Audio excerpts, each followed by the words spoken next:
I think it might surprise some people when they finally see this movie that it's not an explicit movie. No.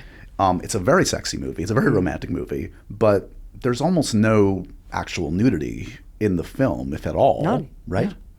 Yeah. Is that something that was considered at some point in the script stage, or is that a definitive early idea? Like, it's not what I need in a film. It's not what this film needs.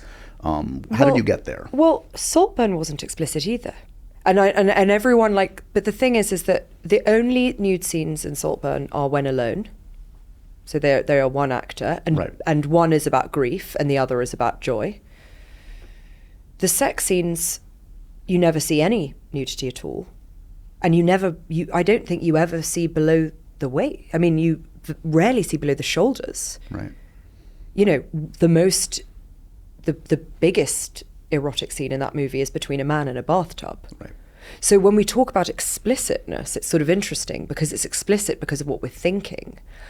But the movies that I grew up with and the way that they used bodies and the way that they in particular used female bodies, those were really explicit because often, you know, there was nudity and sex for absolutely no reason except for whereas I think that the trick for me is always making people feel that they've seen more than they have.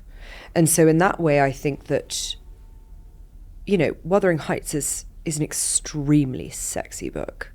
Like, it's so sexy. Lots of people argue about that. Lots of people feel that it is not a sexy book at all. I believe it's a very sexy book. I felt it was a very sexy book. But, you know, nothing happens. Right. So that's the other side of things. But I you know, it's interesting, the perception of something and the thing itself are so different. Well, it's even, I mean, you're good at playing with expectations too, even like the start of the film, the very opening of the film. We think we're in the middle of some hot, sexy scene, and it's the pain, not the pleasure. And it's the pain, not the pleasure. Yeah. But that is what the Gothic is, and that is what Wuthering Heights is it's all pain. Yeah. It's all pain, but there's so much pleasure in that pain. You know, and so that's kind of that was the center of trying to make the movie.